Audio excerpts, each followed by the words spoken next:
All right, let's jump right into this explainer where we're looking at Topic 7, Applying Basic Stenciling. Whether you're looking to completely elevate a living room or just want to learn a brand new decorative finish, understanding the fundamental techniques is exactly what separates a messy DIY attempt from a totally professional grade result. Today, we're unpacking the real trade secrets from the CPCCPD3028 unit to help you master the art and science of stenciling. Here is our roadmap for today. We'll cover the magic of stenciling, prep and safety first, essential stenciling tools, flawless paint application, and finally, moving and repeating your design. Section 1. The magic of stenciling. So what exactly is stenciling? Basically, you're using a negative design, usually cut from something waterproof or paint-proof, to create a repeating pattern. You literally apply paint through the open spaces of this template. It's an absolutely fantastic way to solve the problem of a boring, flat wall and add some real visual interest and variety to an interior space. Moving on to Section 2, Prep and Safety First. Now, I know we all want to jump straight to the fun part, but this step-by-step sequence is absolutely crucial to make sure you're working safely before the paint starts flying. First things first, get that fitted PPE on. Then do a quick safety check for hazards and ventilation. After that, you prepare the work area to protect surrounding surfaces, get your wall perfectly smooth and primed, and apply your base coat. And remember, that base coat needs to be completely dry before a stencil ever touches it. As you can see here, step 1 is literally protecting yourself. Your personal protective equipment has got to be fitted properly. If it's loose or at risk of falling off, it's just not doing its job.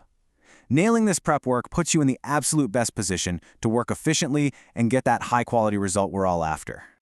Section 3. Essential stenciling tools. Okay, let's talk gear.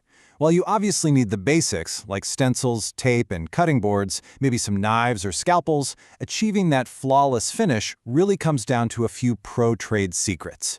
We're talking foam rollers, sponges, specific stencil brushes, and spray adhesive.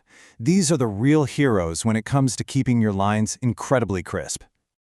If you want razor-sharp paint lines, standard house painting tools just aren't going to cut it. Let's look a bit closer at the highly specialized weapons you need in your stenciling arsenal to prevent paint bleeding. Take the stencil brush, for instance. Notice how it's round, kind of chubby, and has a flat end? Standard brushes are meant to spread paint around, which, you guessed it, naturally pushes wet paint right underneath your stencil edges. But stencil brushes, they are specifically designed for a dabbing motion, pushing the paint straight down onto the wall. No bleeding, just clean lines. And then there's spray adhesive. This is a total game changer, especially for really detailed designs where the risk of bleed is super high.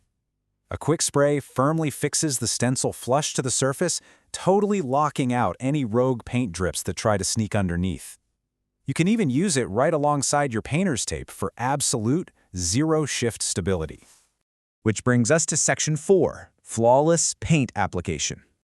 All right, armed with the right tools, let's get into the actual painting. To keep defeating that dreaded paint bleed, you've got to follow this exact method.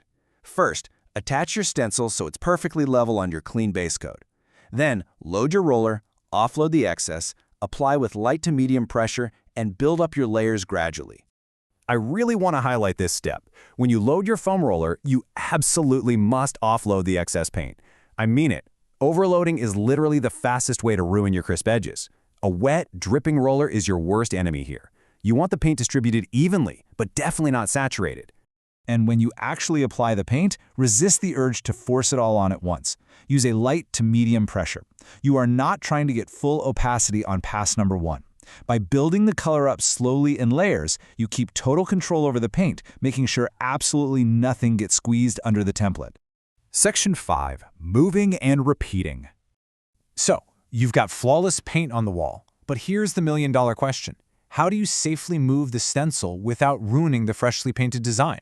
Because if you mess up now, the whole effect is kind of compromised, right? You've got wet paint on the wall, wet paint on the stencil, and a pattern that needs to perfectly line up for the next square. The insider technique here is highly methodical. First, let the paint dry for just a minute or two. Then systematically move the stencil down, and then out from left to right. Finally, align it with the registration marks. You don't just peel it off and slap it anywhere. You want to start where you can complete a full vertical row, keeping your workflow super clean and predictable. Let's circle back to that first point, weight. Allowing the paint to dry for just a minute or two is exactly why your pattern won't smudge when you pull the template away. A little patience right here will save you from the absolute nightmare of having to strip the wall and start over. Just let it tack up enough so an accidental graze won't smear your hard work. And once you move it, those registration marks are your best friend. They act as your built-in guide, letting you lock the template directly into the design you just painted. It completely eliminates the guesswork and guarantees that your horizontal and vertical lines stay perfectly true across the entire wall. Just like the quote says, a flawless decorative finish isn't about luck. It's about precise preparation and wielding the right tools. True craftsmanship really does come down to mastering these step-by-step secrets. Whether it's selecting that chubby, flat-ended brush, religiously offloading your roller, or trusting those registration marks, every single step gives you absolute control. So take a quick look around your room right now. What blank, boring wall is secretly begging for a stencil makeover? Thanks for tuning in to this explainer, and happy stenciling.